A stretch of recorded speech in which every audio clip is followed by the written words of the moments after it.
everyone. It's Bible study time.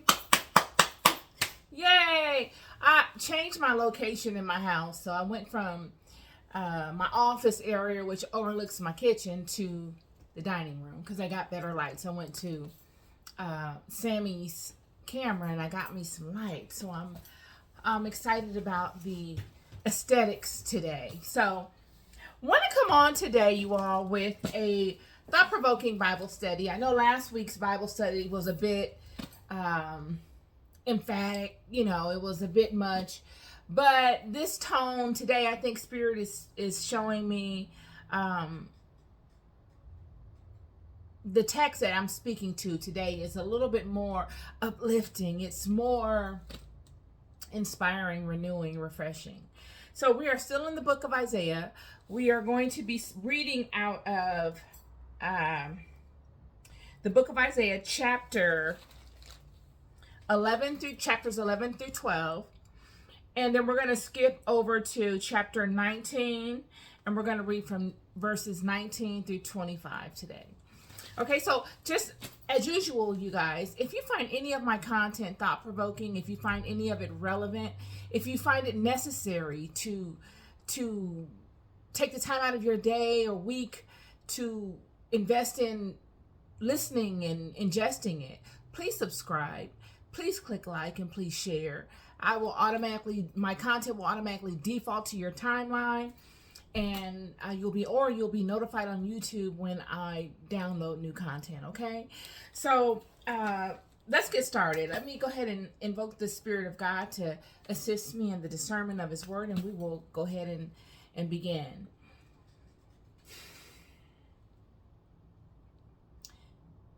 Heavenly Father, I come before you in love, looking for you. I ask that you cover me with your attention and your energy. Direct my thoughts.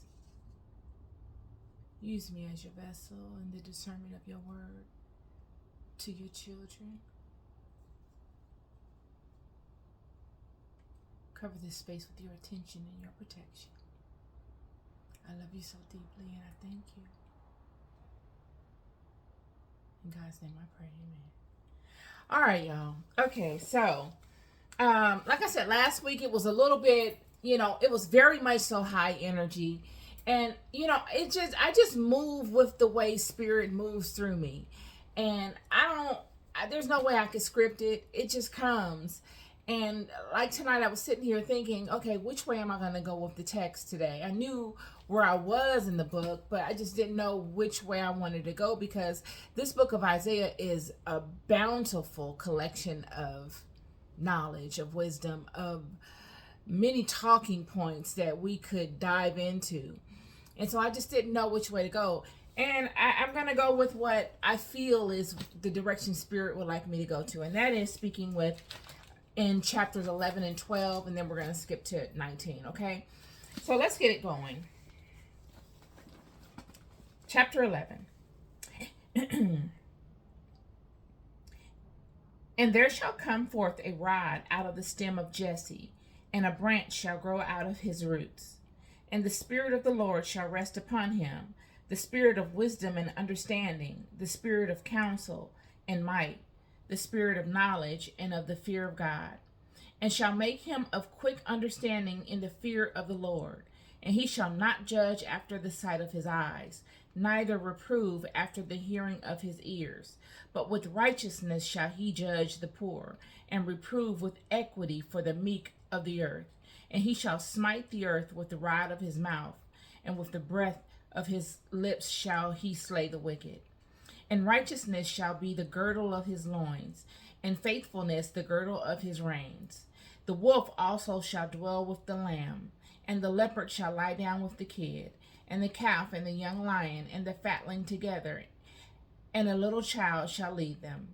And the cow and the bear shall feed, their young ones shall lie down together, and the lion shall eat straw with the ox.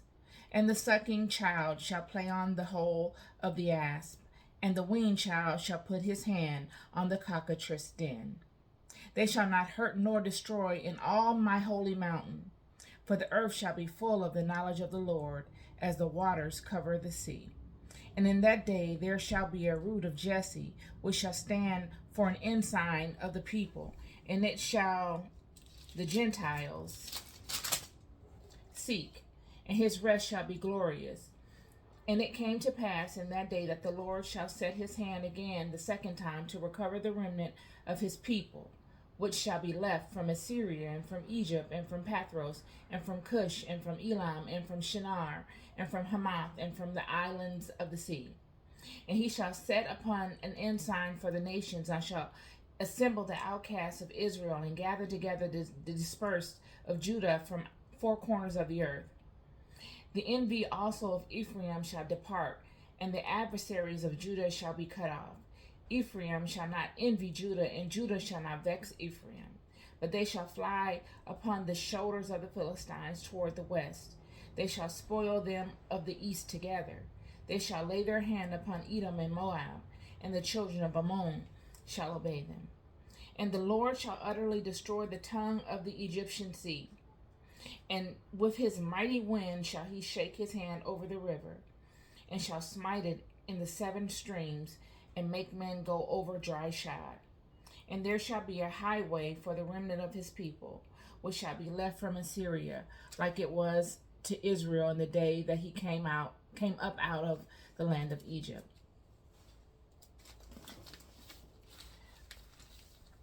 And in that day shalt say, O Lord, I will praise thee, though thou wast angry with me. Thine anger is turned away, and thou comfortest me. Behold, God is my salvation. I will trust and not be afraid. For the Lord Jehovah is my strength and my song. He said, he also is become my salvation. Therefore, with joy shall ye draw water out of the wells of salvation. And in that day shall ye say, Praise the Lord, call upon his name, declare his doings among the people, make mention that his name is exalted. Sing unto the Lord, for he hath done excellent things. This is known in all the earth. Cry out and shout out, thou inhabitant of Zion, for great is the Holy One of Israel in the midst of thee. Okay, we're going to skip over here to 19. Verse 19. And in that day shall there be an altar of the Lord in the midst of the land of Egypt, and a pillar at the border thereof to the Lord. And it shall be for a sign and for a witness unto the Lord of hosts in the land of Egypt. For they shall cry unto the Lord because of the oppressors, and he shall send them a Savior and a great one, and he shall deliver them. And the Lord shall be known to Egypt, and the Egyptians shall know the Lord in that day, and shall do sacrifice and oblation. Yea, they shall vow a vow unto the Lord and perform it. And the Lord shall smite Egypt, and he shall smite and heal it. And they shall return even to the Lord, and he shall be entreated of them, and shall heal them. In that day shall there be a highway out of Egypt to Assyria, and the Assyrians shall come into Egypt, and the Egyptian into Assyria, and the Egyptians shall serve with the Assyrians. In that day shall Israel be the third with Egypt and with Assyria, even a blessing in the midst of the land, whom the Lord of hosts shall bless, saying, Blessed be Egypt, my people, and Assyria, the work of my hands, and Israel, my inheritance. Hallelujah. All right, y'all. Okay, so this text spoke to me today. I could have went a number of ways, but this is what my spirit is singing. And my spirit is singing softness. You know, we just spoke to last week, you know, the vexation of God, and how God is, you know, requiring certain things of these people. It's coming like a joke to God. Like, do you think I'm a joke? Do you obviously think I don't exist? You placate me. You know I exist, but you don't know I exist. You know I exist, but because you're so betrothed, or you're so in the face of these other gods that have allowed you to assemble yourselves amongst, you somehow forget that I exist. because I'm not a loud and a overbearing kind of God. I don't come with smoke and mirrors. I'm a subtle God. That's power. Power is not loud and boisterous, and power is subtle. Power is one of those things where you won't even know it's actually affecting you until you don't have it. That's power. And God is saying, all these things I've allowed. You think they were all of your choice, but you are being guided because I control your thoughts. I can turn your direction. I can implement strategies upon your life. I can put you in situations where you are limited to your choices. And all of your many walks that you've walked, you've had to travel amongst people that were not of me. Even though they bow to me, whether they admit it or don't, whether they want to or not. Just as God ordained Moses to go and get the children from Egypt, the Egyptians worshiped multiple gods, but still God led Jacob. God led Joseph. Let's just say that. Through a lot of pain, through a lot of perseverance to Egypt. Joseph would have never have gone to Egypt. Never in a million years would he have ever imagined himself being in Egypt in the way he was in Egypt. But because God had a greater plan, God led Joseph through Egypt through betrayal, through wickedness, from his own people, his brothers, from his own house. He was set up. All because he was bringing good news. All because they knew that he probably was correct in what he prophesied to them of his dreams. God allowed it.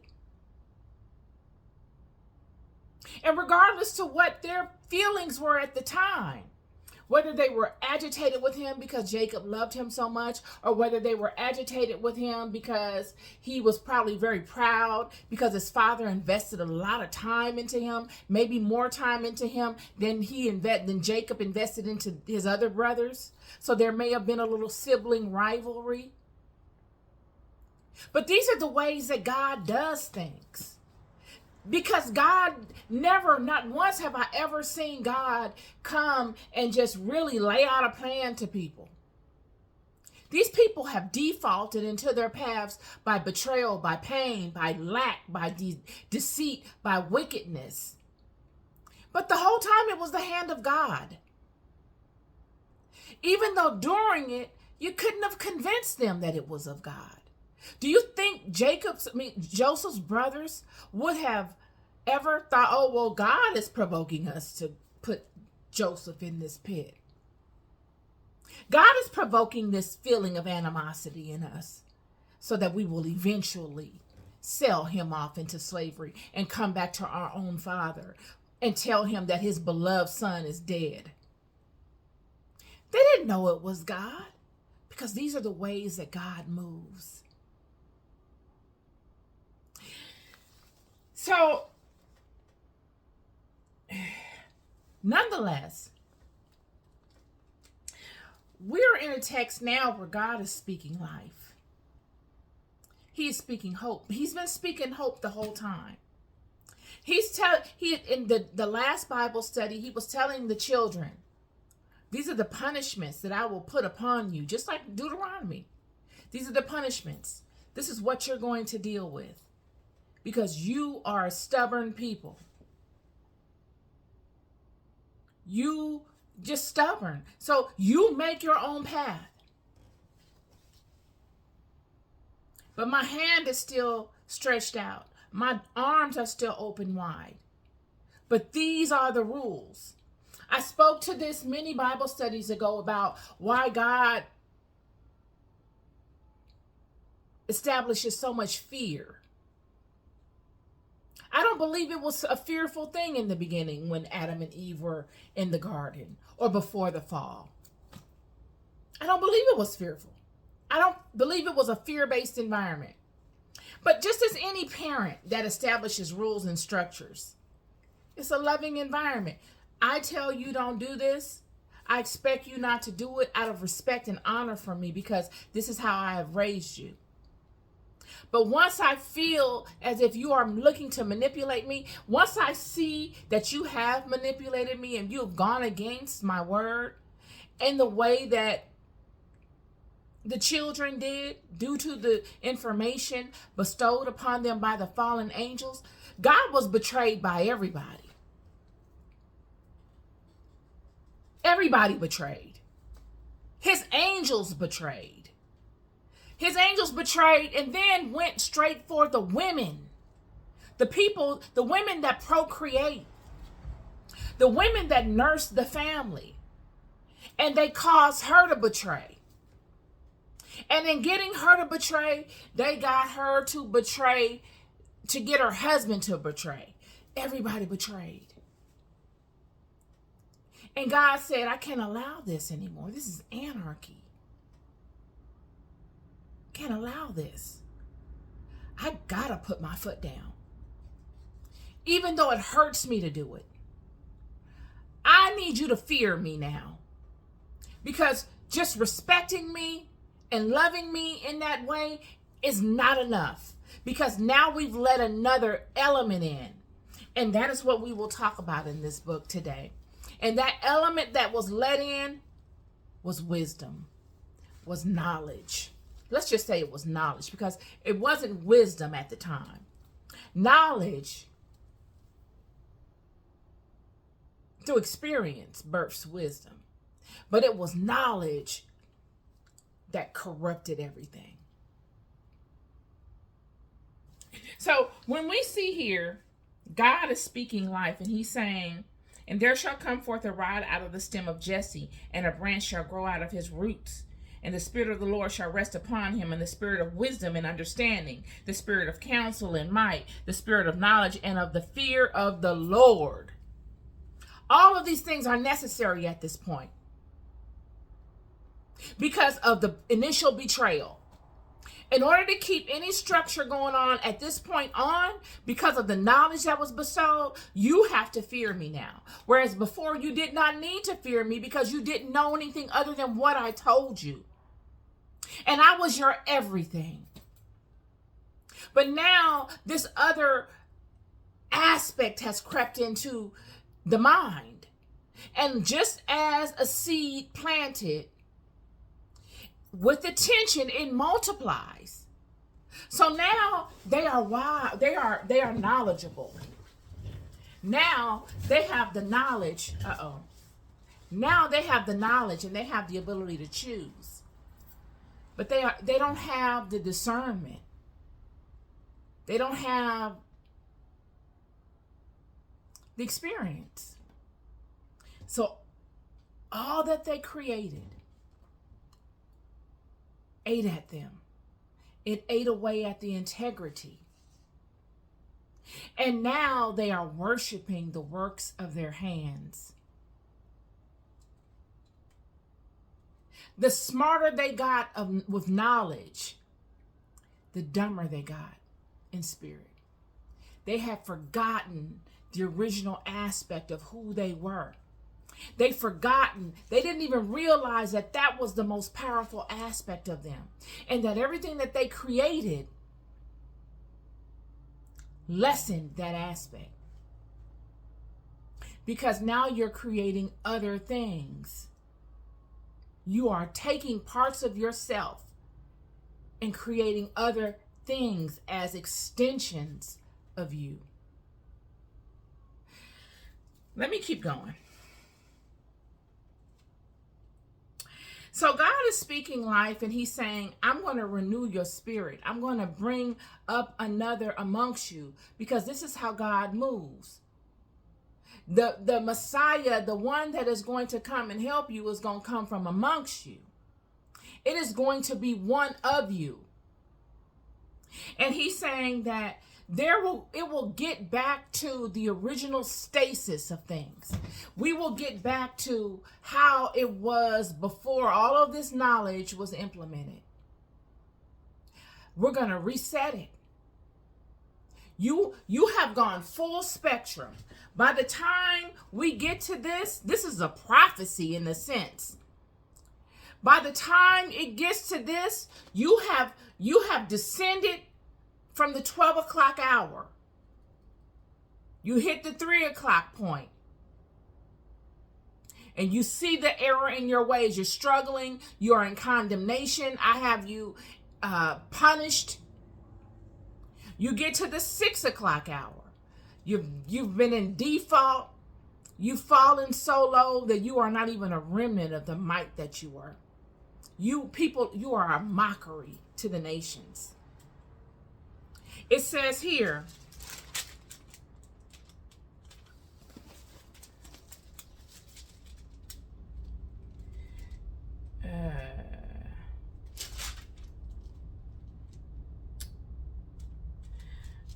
and I got to get better at this because I don't underline the things that something told me to underline this.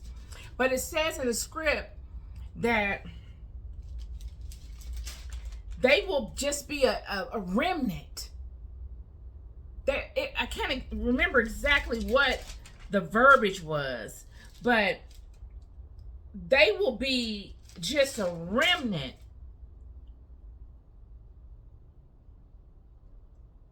of who they were originally.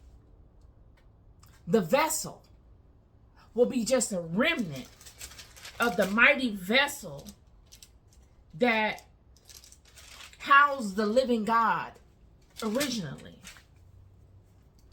And nonetheless, so God is speaking positivity. God is saying, you've reached the 6 o'clock hour.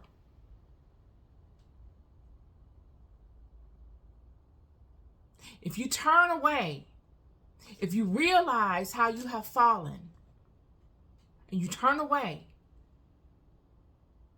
I will bless you upon your descent, upon your ascent. Because that 6 o'clock hour, now you're on your way back up. Takes the same amount of time. That same amount of time that you were in transgression, God is saying, I will bless you. And all of that same time it took you to transgress, you will be on the upswing. And he's saying to them, I will bless Egypt because I'm going to break Egypt. The Egyptians have lost their way, just like the Assyrians and the rest of the nations, the Zidonians, all of them. Because it was like a plague. This knowledge that they got, they used not intentionally. It wasn't as if they intentionally did it. And God knows this. God knows the nature of things because God is the creator of all things.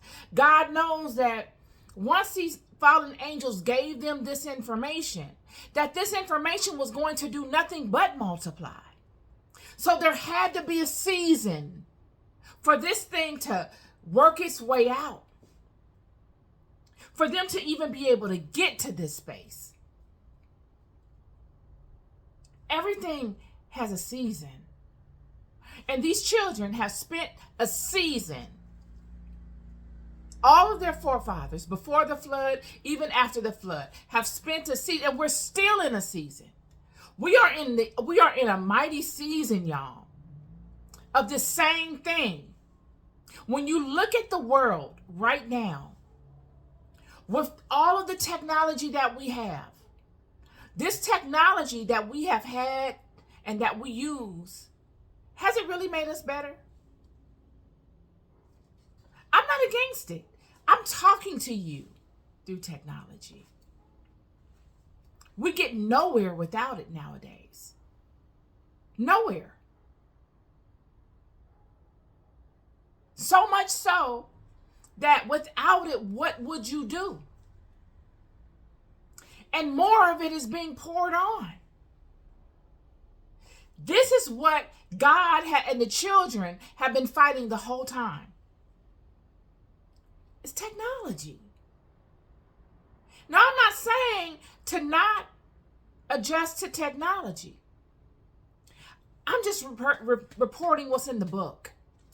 When you look at Isaiah and this book, this book of Isaiah, Isaiah is a prophet.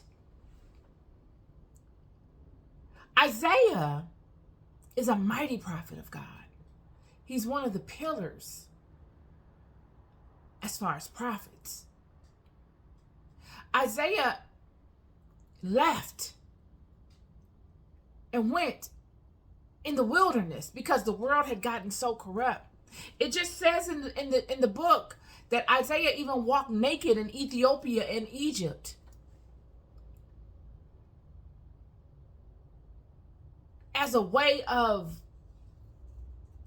seeking God for knowledge. Living off the land. All these people were trying to go back to the original way because they remembered there were still many that held the knowledge.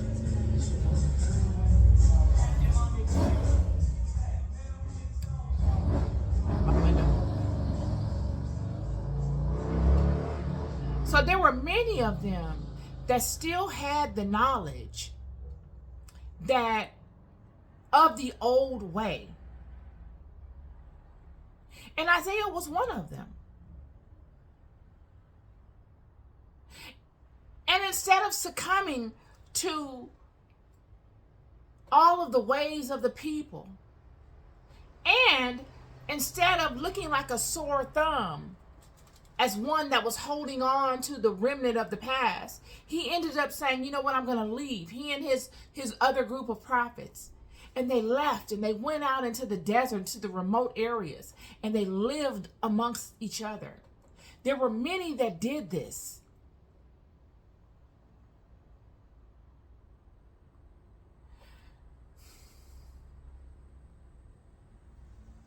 This was a big deal. Let me get back. So,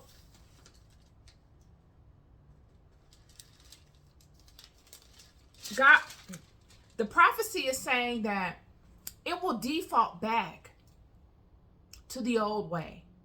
Because like with anything else, once you get to a certain level of advancement, once you get to a certain level of knowledge, wisdom begins to kick in and you begin to see the error in your ways.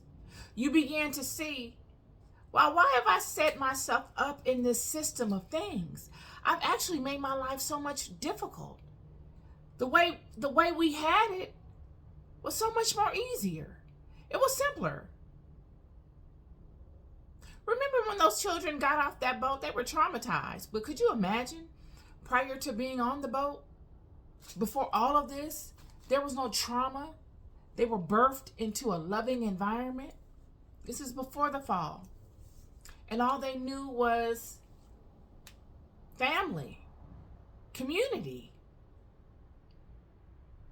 Could you imagine a life where there are righteousness shall be the girdle of his loins, and faithfulness the girdle of his reins? The wolf shall dwell with the lamb, and the leopard shall lie down with the kid, and the calf and the young lion and the fatling together, and a little child shall lead them. He's painting a picture of love. That was how this place was in the beginning. It was no competition. It was no dissension. It was no plotting, envy, jealousy. It was none of that. It was love. You got to wrap your mind around that. All of this other stuff came from the fall.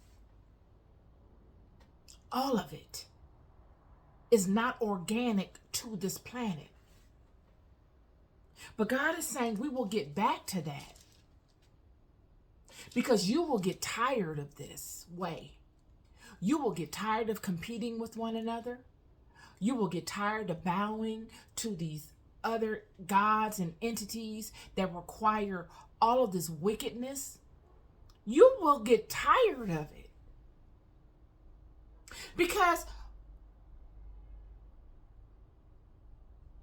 what is your reasoning? Your reasoning for doing it is so that you can showcase the natural gifts that I have blessed you with. You're doing it because you want to feel loved. You're doing it because you want to show your offerings to your other fellow brothers and sisters of the world, because that's what you were born to do. It's just that this system that you're currently in, because of the knowledge that you should never have known, multiplied over time, has corrupted it.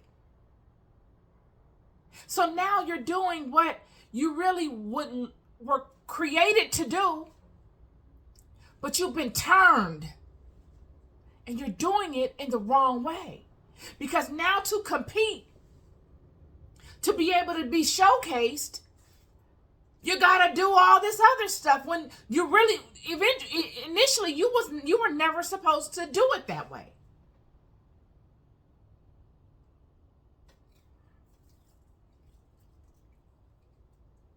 And the suckling child shall play on the hole of the asp, and the weaned child shall put his hand on the cockatrice den. A cockatrice is like a dragon, a serpent, a flying.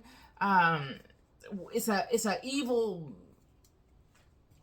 predator. And they shall not hurt nor destroy in all my holy mountain. For the earth shall be full of the knowledge of the Lord as the waters over the sea.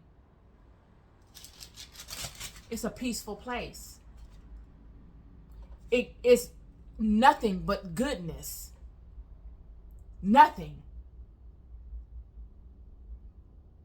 It was said in many, and I can't remember what area of the world it was, but it was a remote area, that, when certain tribes would have issues, someone in the tribe would have an issue with someone else, they would call that person out, and they would put that person in the middle of the circle, and they would all join hands around one another, around that person that's in the middle of the circle, and one by one they would sing, and not one by one, in unison they would sing positive, loving words, praises over this person, and one by one they would remind that person, each person, one at a time, of what they thought was so great about that person.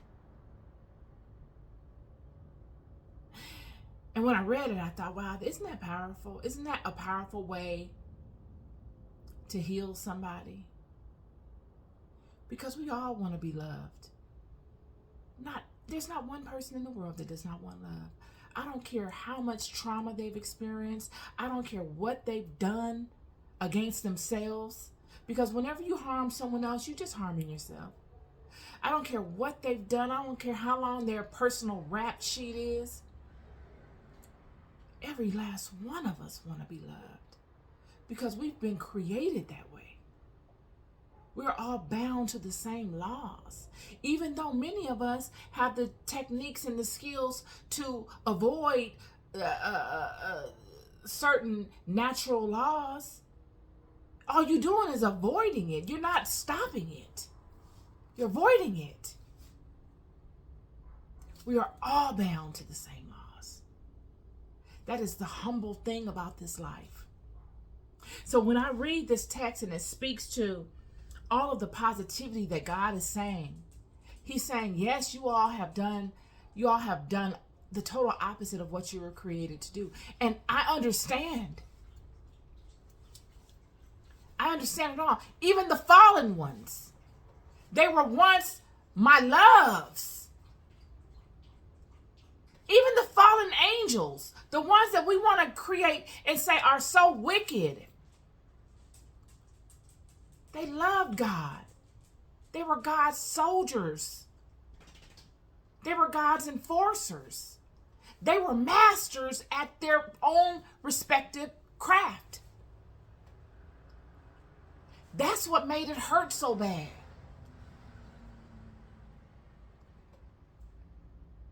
All of this will be leveled out. Something in my spirit is telling me all of this through the power of love will be rectified. From the fallen ones to their children. When you look at Solomon, who was the most beloved by God, the most beloved, the only mistake Solomon made as far as God was concerned, from what I read in the text, is that he mated with the children of different nations. That was it. And Solomon, in building the temple of David, the temple of Jerusalem, with all of his help from the Zidonians, which David, his father, had as well, used demons. Demons are the souls of the deceased children of the fallen ones. Because energy, friend, is never destroyed. When you transition from this life, you don't just go into Neverland or nowhere. You transition from one state of existing to another. Just like when you were born from that state of existence of not breathing to breathing. You will transition from, at the end of our physical existence, we all will transition from a state of breathing back to non-breathing.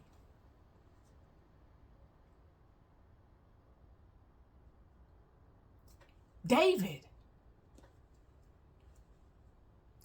the one that could conjure and dance, and that harp playing David, the psalmist David, music loving David, taught his son all that he knew. Solomon was one of the best to ever do it. Spiritually. We could talk about that all day. It's a whole science. And it's humbling. It's beyond humbling. It's a brilliant science. It's the science that runs this whole thing. Solomon was the best to ever do it, so they say.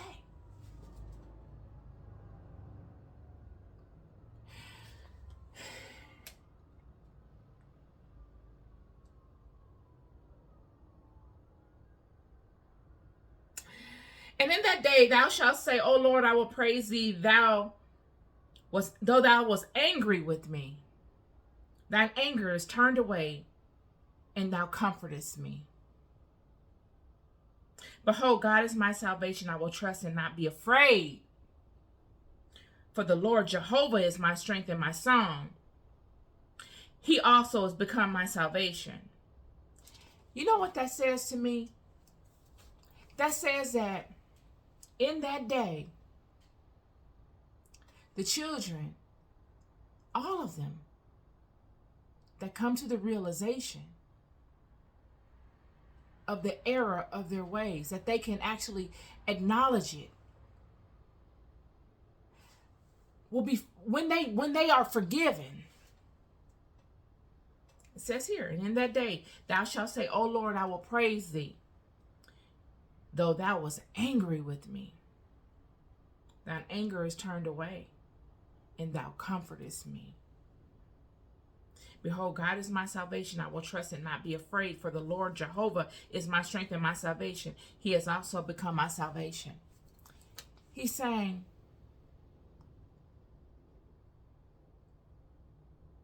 I went further and further into wickedness because I didn't think I was redeemable. I let myself get led further and further astray into the bowels of wickedness, into the bowels of destruction, into the bowels of light. Because we always want to say, oh, it was the darkness. But the light is the manifestation of what is created in the darkness. So literally, you are treading downward into the bowels of much more manifestations of wickedness. You are treading further down into the light. You're not treading down into the darkness, because the darkness is the force, is the structure that creates. The light is the manifestation. The light is the end. The darkness is the beginning. Darkness is nothing but creative energy. You form things in the darkness. You don't even birth them, you create them. They are birthed in the light. The light is the end result. It can get no further than the light, except for to go back into the darkness. And they're saying, I have allowed myself, out of ignorance, out of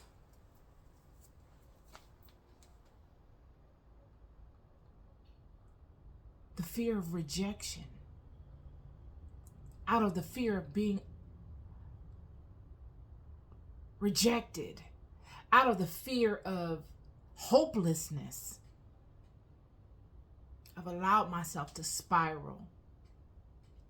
And I've done things that I never would have done had I known that I could be redeemed.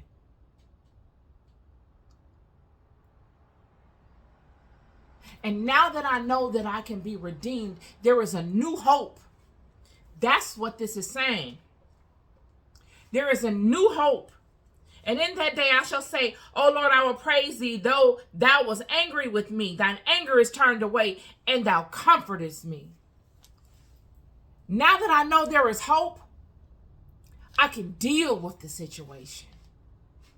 But if I don't feel like there's no hope, I'm in a perpetual state of restlessness. But now that I know there is hope, because of your word has come upon me like a new cool breeze. It's strengthened me. It's renewed me. I have hope. And I'm comforted.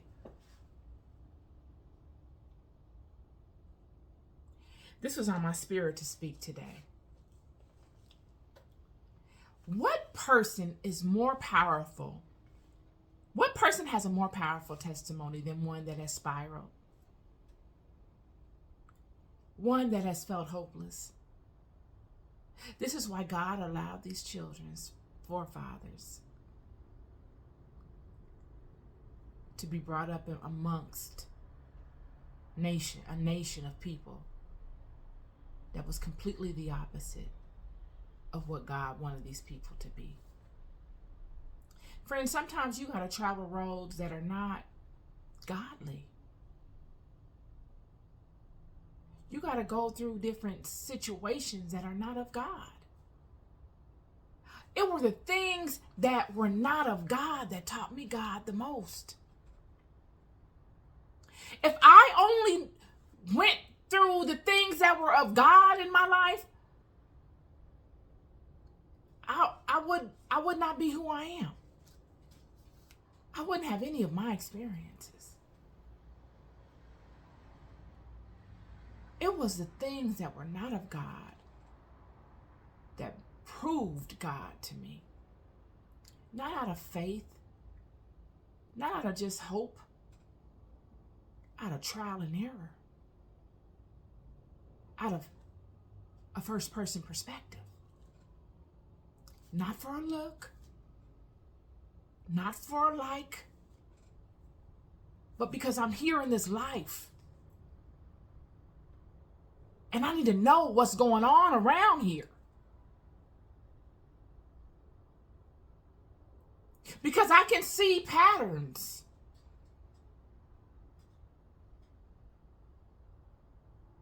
I know myself. And it's my responsibility to figure this thing out and live it at the highest level that I can, without cowering out, without running off and being afraid and being regretful because I was afraid and I didn't stand in my moment.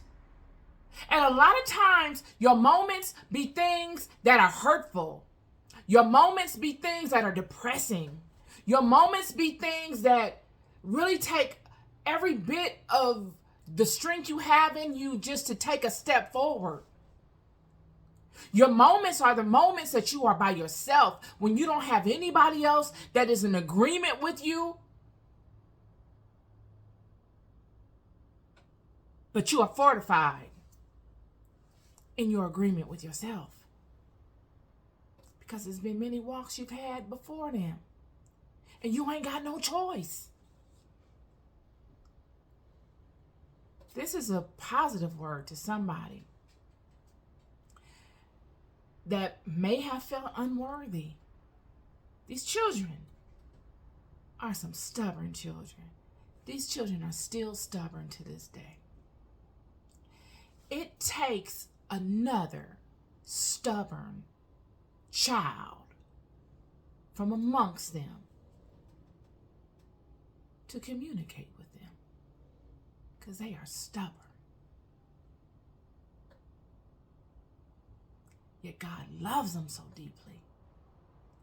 All of the blessings just multiply on them. It's nothing that they cannot do. It's no one that they cannot be.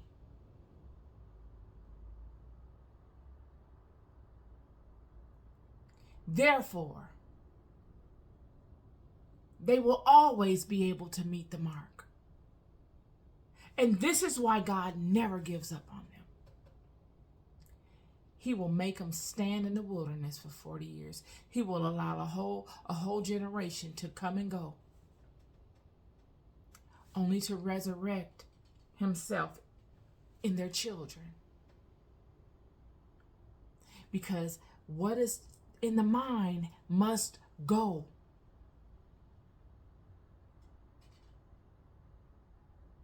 And he will allow a whole nother generation to be brought up. And he will set up situations for that whole new generation not to know any information about the previous.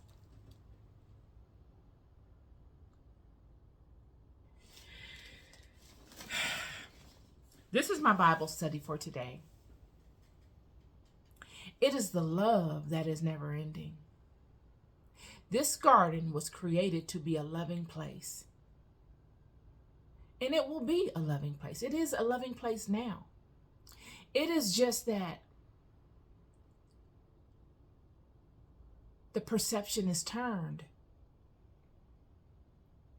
And we are programmed to do all of these different things because they've been effective to work within this program. But what God is saying is that there will come a time where what is within your heart, that yearning you have that says, oh, I probably shouldn't, but I don't want to look this way, and I don't want to. That yearning will be the paramount. It'll be automatic, the default. We will get back to a place. And I know many of you are looking at this like, okay, she's reaching. But we will. We will get back to a place where, just like those tribes would put a person in the middle, and they would lock hands and they would sing. And they would, one at a time, speak from the heart about what they love about that person and heal that person from the inside out, because they know the only time you look to hurt someone or you look to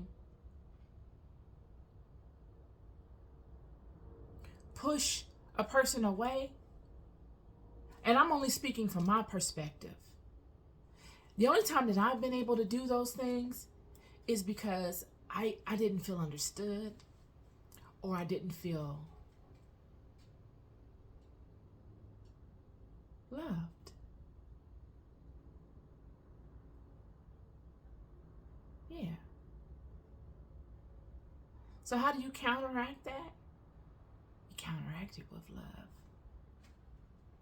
Because everybody doesn't have the tools to go within and to work it out on their own, and myself included. Friend, I have been in places, and this is why this text has spoken to me, because I'm just coming out of a space where I have had so much chaos and I have experienced so much stuff in my life where I had just had it. And it had covered my whole life. No more was I, hi, how are you? No. What? What? I don't have that. I don't want to be bothered. I was that. And you don't realize it. There are people out here worse than that. But you don't realize it until God lets you see yourself. God loved me so much that God let me see myself. There's no greater love than to be able to allow someone to see themselves. You know how much patience that takes?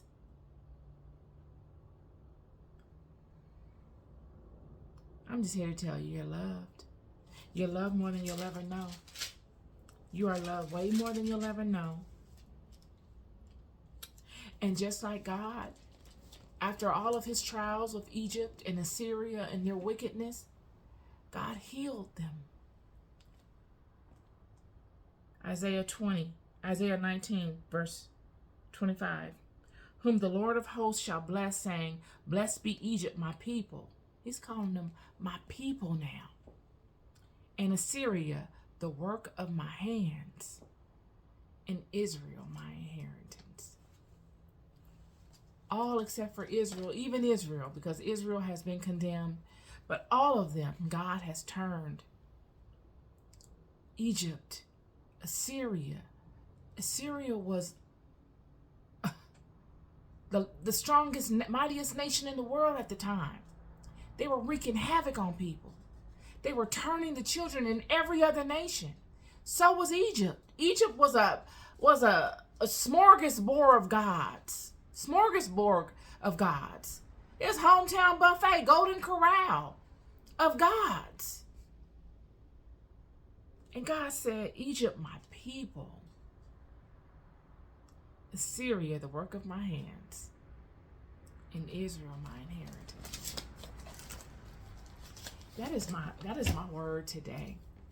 And the word is hope. Nothing is lost. Nothing is ever lost. You are loved more than you will ever know.